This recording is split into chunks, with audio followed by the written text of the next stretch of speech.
Meu torcedor brasileiro preferido, bem-vindos a mais um vídeo e já vou começar aqui alertando a todos que o canal chegou a 100 mil e conforme prometido nós vamos fazer o sorteio da camisa do seu time do coração. Porém, para que você possa participar deste sorteio, além de estar inscrito no canal, né, que chegou a 100 mil, você deve assistir ao vídeo, que eu coloco a capa aqui ao lado, e o link no comentário e na descrição do vídeo, tá? Então você tem que entrar lá, assistir a esse vídeo, comentar naquele vídeo para participar do sorteio que será realizado no dia 26 de agosto e uma live que eu vou fazer às 20 horas, né? 8 horas da noite. Então fique atento aí, deve comentar naquele vídeo que está indicado aí para você, tá? Que eu coloquei na descrição do vídeo, que eu coloquei também no comentário, é essa capa aí que tá vendo aqui do meu lado. Então, ó,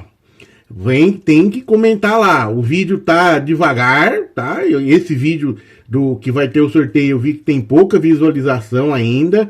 Aí eu já dobrei a aposta desse troço aí. Se chegar a 100 mil visualizações aquele vídeo lá, este vídeo do sorteio, tá? Não este vídeo aqui, o vídeo do sorteio que eu tô indicando para você aí, eu sorteio 2 camisas. Mas, pelo jeito, pelo andar da carruagem, não vai chegar não, tá? Não vai chegar nem perto disso, né? Mas tá na tua mão aí, ó. Entre lá, comenta, participa, compartilha ele com teus colegas, tua família, para também se inscrever no canal, ver o vídeo, comentar no vídeo para participar do sorteio da camisa, beleza? Tá todas as instruções naquele vídeo lá. Então é importante você ver o vídeo mesmo, tá? Não só comentar, tem as instruções certinho lá. Senão dá errado lá. Por exemplo, vou falar aqui, né, já dando um spoiler. Por exemplo, quem mora fora do Brasil, eu já tinha falado aqui, vai ter que deixar endereço aqui no Brasil, caso for sorteado, tá? Não tem como eu mandar pra fora essa camiseta, tá? Então ficamos combinados aqui. No vídeo também tá explicando isso. Valeu? Vai lá no vídeo, não demora, vamos que vamos.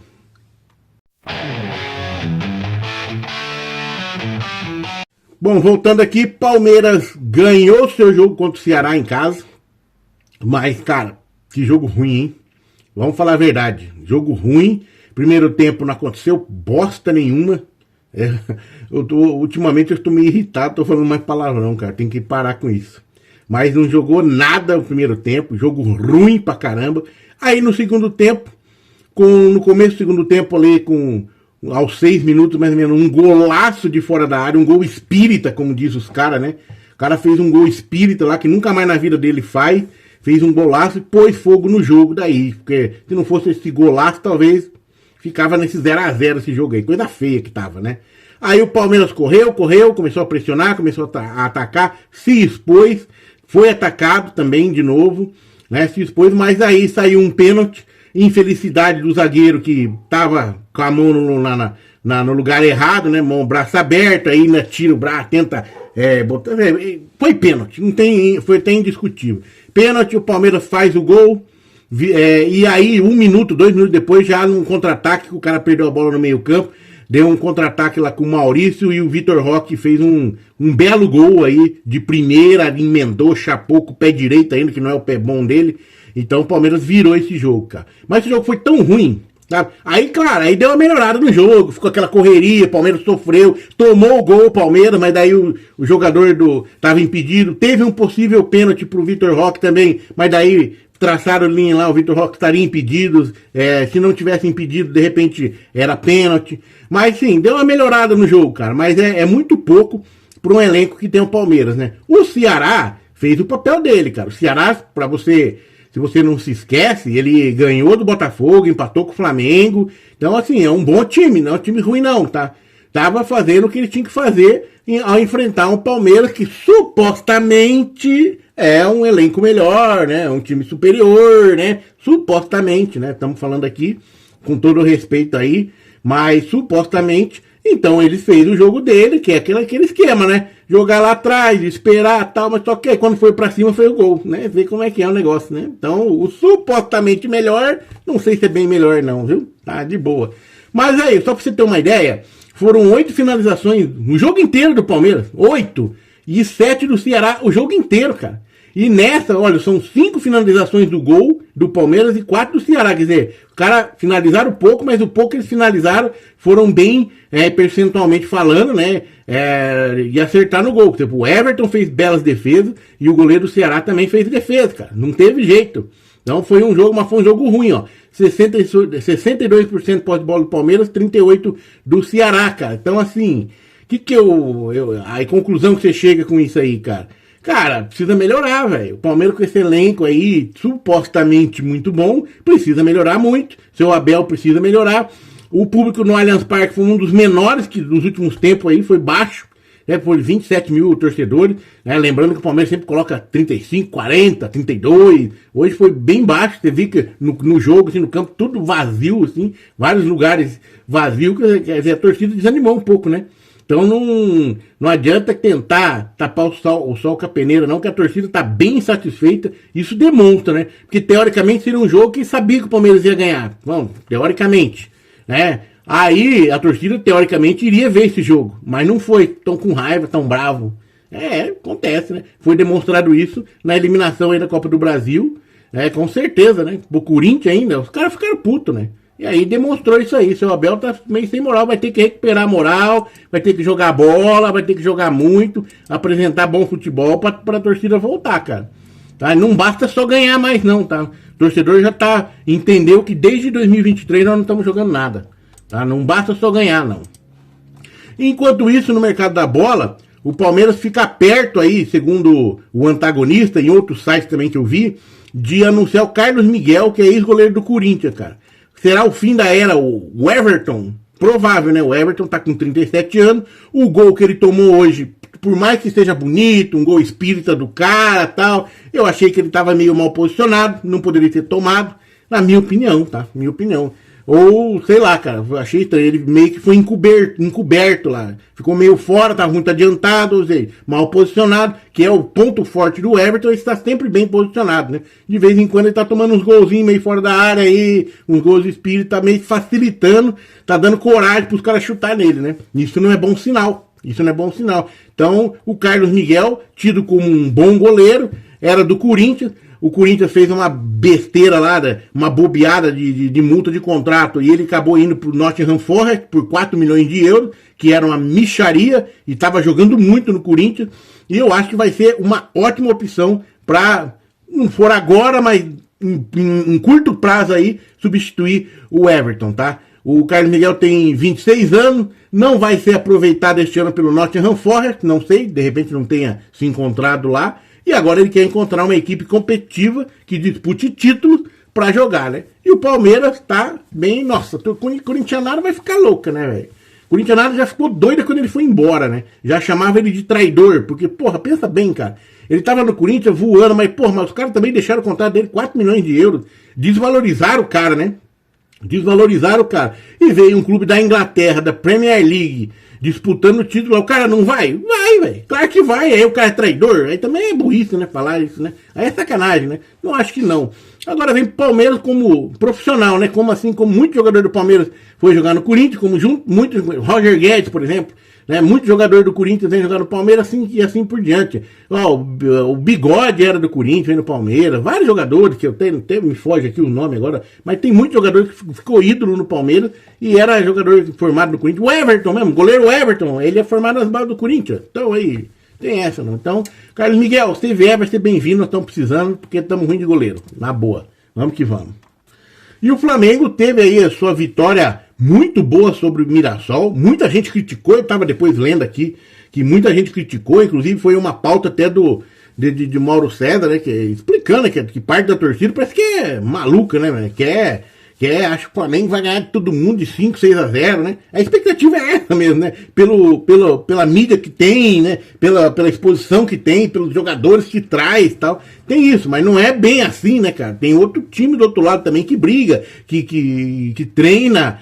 E hoje o futebol, como é muito físico, fica difícil às vezes a técnica se sobrepor assim facilmente. Não é bem fácil, não. Porém, né, o Mirassol, que é um bom time também, claro, é uma surpresa nesse Campeonato Brasileiro, mas é um bom time, bem treinado, demonstrou isso contra o Flamengo, um time ousado, um time corajoso, um time que ataca, deixa ser atacado, mas também ataca, surpreende, leva perigo, dá sufoco no adversário, bom time, não era à toa que eles estavam 9 partidas sem perder, e o Flamengo foi lá e interrompeu isso. Isso é muito mérito, cara. Pelo que o Mirassol tinha feito até então, é muito mérito do Flamengo, muito mérito desse elenco do Flamengo, muito mérito do Felipe Luiz também, que conseguiu essa vitória aí, claro, com os jogadores, né, claro, certos ali, conseguiu.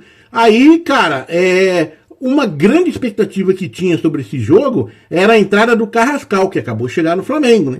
Porém, o Felipe Luiz, apesar de falar que o Carrascal é um grande jogador, que a torcida vai ficar encantada com ele, ele queria mesmo colocar o Carrascal nesse jogo, porém com as circunstâncias do jogo fizeram com que ele, na hora do jogo, recuasse da intenção de colocar o Carrascal, que de repente podia até queimar o cara, né, cara? Porque o Flamengo estava fazendo uma postura de sufocar o Mirassol, ir pra cima, para arrancar mais gols ali, e o Carrascal neste momento, que não estava bem entrosado com o clube, que chegou agora, poderia não ser o cara certo, né? Porque ele não está ainda entrosado com a equipe. E eu acho que o Felipe Luiz fez certo, né, cara? Ainda mais se fosse um jogo que estivesse lá 4x0 pro Flamengo, 3x0, 4x0 tranquilo, poderia colocar o cara, mas não era o caso, né? Tomou perigo até o final do jogo, porque o Mirassol encarou o Flamengo até o final do jogo, e o Felipe Luiz, muito responsavelmente, não pôs o cara.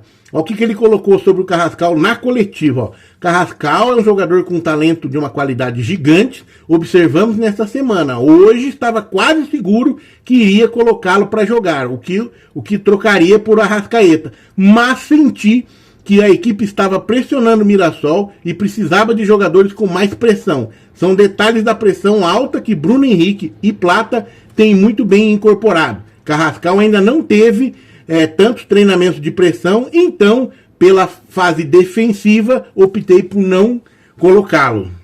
E aí vocês prestaram atenção na última fala dele, né? Pela fase defensiva, ou seja, o Flamengo estava tomando sim o sufoco do Mirassol nos contra-ataques, mas também dava sufoco no Mirassol, mas, cara, era um jogo meio lá e cá, era um jogo muito perigoso. Então, como o cara não tá bem entrosado, não tem que colocar mesmo, cara, tem que esperar um pouco mais, cara. E eu acho que o Felipe Luiz foi muito sábio nessa decisão. E ele continuou, ó. Pela fase ofensiva, tenho certeza que ele nos daria muito.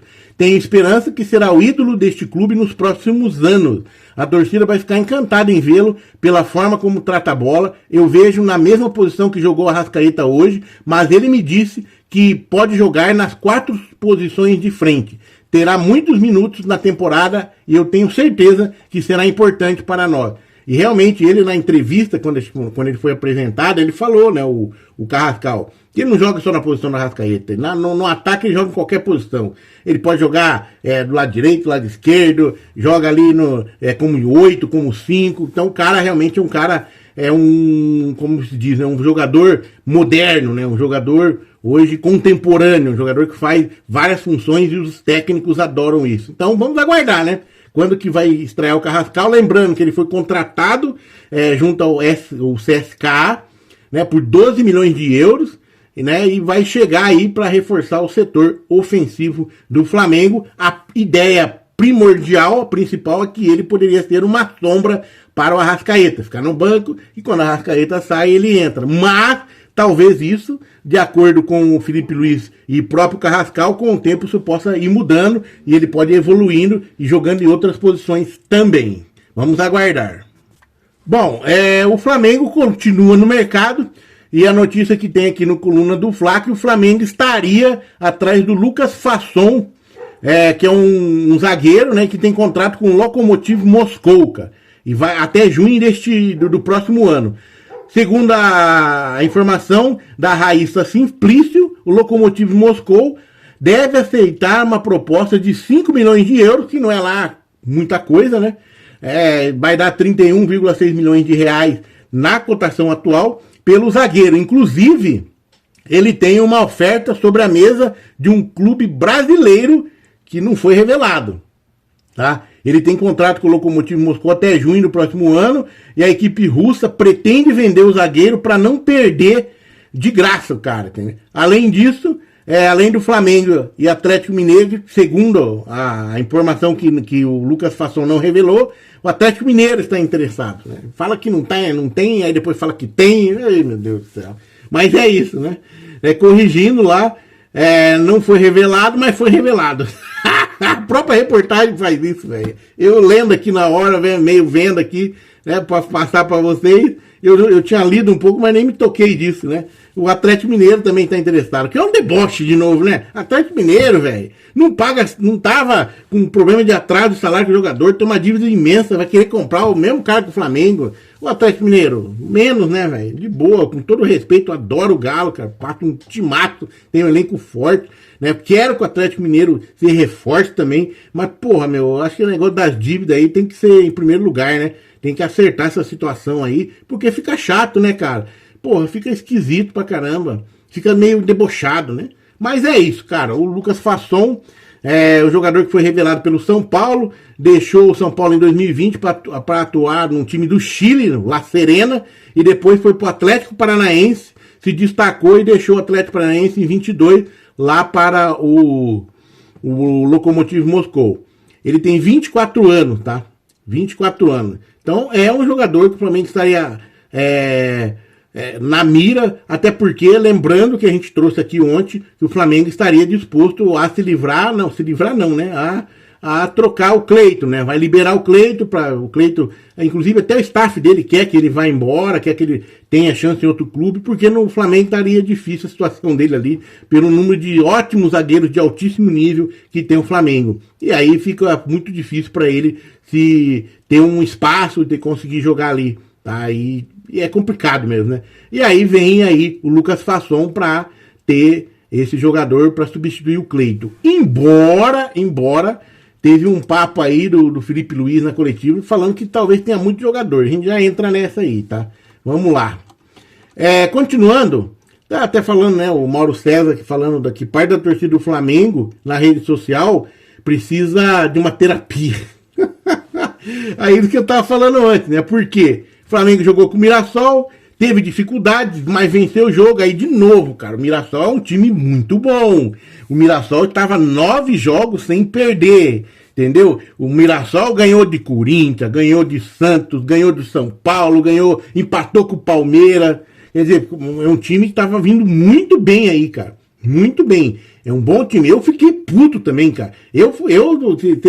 Fosse eu aí, também tava junto com essa galera aí, eu tô maluco. Eu fiquei louco. Quem viu o vídeo depois que o Palmeiras empatou com o Mirassol, cara, viu que eu fiquei muito irritado, porque não admitir, é difícil você admitir um time como o Palmeiras, ou até no nível de Palmeiras, de Flamengo, porra, tem dificuldade, né? Mas, cara, hoje, vendo o jogo do Flamengo, eu vi que os caras realmente estão bem treinados. Os caras são bons. Então, e tinha esse histórico, né, também. Os caras estão vindo bem há um bom tempo aí.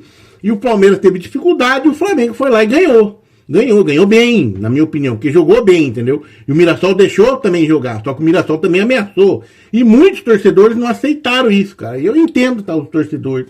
Não é que é maluco, cara, é que você faz aquela conta, né, cara? Porra, o cara contrata um monte, né? Gasta milhões, né? Não é possível que vai ter com tanta dificuldade com o time no Mirassol. Mas daí o Mauro César, ele fala umas coisas que é verdade, né, cara?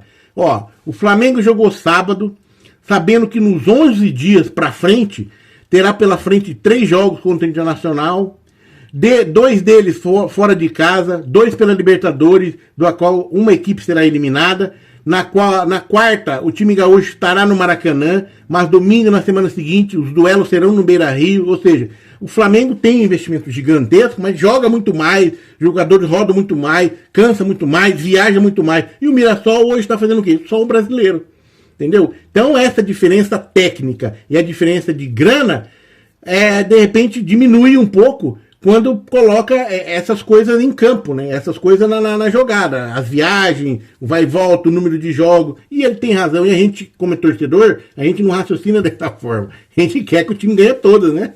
Quer que jogue tudo e ganhe todas, né? Concordo com ele nessa parte, né? Eu também me extravasei aqui quando o Palmeiras empatou com o Mirassol, não aceitei de jeito nenhum, né? Complicado, mas vamos que vamos, faz parte, né? A gente é torcedor, a gente é passional também. Eu sempre falo aqui que eu trago aqui as notícias para vocês, comento como torcedor passional, que eu sou passional, não adianta. Eu tento ser o mínimo, o menos possível, mas não consigo, porque eu sou torcedor passional, não sou analista de futebol, não sou especialista, não sou formado em nada da parte de esporte, né? Fiz educação física um tempo ali, mas acabei abandonando depois, que eu já tinha uma outra formação. E aí, velho, não adianta. Sou passional, adoro futebol, mas como torcedor, e não faço questão também de, é 4-3-3, 4-3-2, ataca com 4, com 5, eu acho meio complicado, minha cabeça não consegue entrar essas estratégias. Mas eu vejo o jogo, sinto o jogo, sei se o time tá bom, se o time tá ruim ou não, né? Entendeu? Sabe, você sente quando o time pode ganhar, quando o time pode perder, sabe quando o time tá fazendo corpo mole, sabe que não, isso as coisas a gente vê. A gente é torcedor também não é tão burro assim. E uma coisa que já comecei a falar ali atrás ali sobre o Felipe Luiz, né? Falando do elenco do Flamengo. Ele disse que a janela do Flamengo foi maravilhosa agora, no meio do ano. Ele amou, claro, né? Os jogadores que vieram, os jogadores de altíssimo nível, para o nosso nível do Brasil aqui, foram maravilhosos, né? E aí, é claro, cara, aí eu só achei estranho que ele falou que mais jogadores devem chegar, ok, só que ele acha que mais jogadores devem sair. O Cleiton a gente já sabe que pode sair, mas qual outros mais jogadores vão sair, né, cara? E aí ele comentou que o elenco pode estar um pouco grande, né? E eu, por exemplo, eu discordo plenamente disso, né, cara? Vai cair de novo naquela que a gente sempre fala aqui. O elenco grande pra onde? Pro Brasil? Pro Brasil que disputa tudo? Times grandes no Brasil, times que investem no Brasil, de ponta, disputam tudo? Eu acho o elenco, os elencos aqui até curtos. Acho que deveria ser maior. Eu acho que tem que ter no mínimo 2 times completos aí de mesmo nível. Reservas e titular, ou seja, que não seja nenhum reserva e titular, que reveze ali e vai jogando e o time tá sempre bem. É difícil, é uma utopia? Parece ser, né? Mas é o que a gente imagina que tenha como. O Boto, no começo do ano, chegou com essa conversa, né? O elenco curto, que é melhor para trabalhar e tal. Quando você disputa poucos jogos, eu até entendo. Mas no Brasil, você disputa o dobro de jogos que os caras disputam lá na Europa, eu acho isso uma besteira. Você tem que ter um elenco maior. Tem que ter um elenco um pouco maior. Mas, né, de repente o Felipe Luiz tá tentando alinhar o discurso dele com o discurso do Zé Boto, né? Não sei, né? Tem gente que já falou que o Zé Boto tá fazendo a cabeça do Felipe Luiz. Eu já não acho que nem é fazer cabeça do Felipe Luiz. Eu acho que é questão de hierarquia, né? O dono, o chefão vai lá e faz, você tem que seguir o que o chefe quer. Né, e falar o discurso que o chefe quer, senão vai dar confusão, não vai dar polêmica, vai dar crise, né? O cara perceber que não tem um alinhamento entre os jogadores, o técnico e a comissão técnica e também a diretoria, aí ferra tudo, velho. Aí dá complicar. O que ele falou? Dizer que a janela do clube está fazendo é extraordinária, é um esforço muito grande do presidente Boto para potencializar ainda mais esse elenco. Já era altamente qualificado. Tivemos algumas perdas importantes este ano, mas não pararam um minuto para repor essas peças. Que a gente possa continuar com esse nível altíssimo, é um elenco muito forte, pode ser que cheguem mais peças, pode ser que saiam também. Talvez a gente esteja com um número elevado de jogadores, pode ser que tenha algumas saídas. O mais importante é que a qualidade do elenco continua sendo muito alta, estamos preparados para aguentar a maratona de jogos. É o que eu acabei de falar, né? Eu acabei de comentar. Então, eu comentei antes de ler o que ele falou, mas essa que eu já tinha lido antes, né? Tem gente que fala, você fica lendo tudo. Claro que eu leio bastante coisa, mas tem coisa que eu leio antes e depois eu só confirmo, né? Aqui eu faço meus comentários, né? Também não consigo guardar tudo na cachola, não. Mas é bem por aí, que é o que eu te tinha falado, né? Será que é grande o número de jogadores? Eu acho que não, cara. Pro futebol brasileiro, mas tá fora da Copa do Brasil agora. Talvez agora, de repente, sim, né? Mas se de repente estivesse com o elenco um pouco mais cheio, talvez não saísse da Copa do Brasil também. Pode ser, acontece. São suposições, né? O C é complicado, né? Mas é isso, na minha opinião, elenco no futebol brasileiro tem que ser grande, porque senão não consegue competir tudo, não. Aí, ou a não ser se escolha alguma competição, né? Não, esse aqui nós vamos botar sub-20 aí, misturar com os reservas, né? Porque nós não me interessa. E aí os outros a gente vai full time, full, cheio, todo mundo. Aí pode ser. Mas, se caso queira disputar tudo, tem que ter com o elenco bem forte e um elenco um pouco mais extenso para aguentar a temporada. O que você acha? Vídeo longo de novo, puta que pariu. Mas vamos que vamos. Até mais. Quebre toda a cidade, quebre toda a cidade. verdade.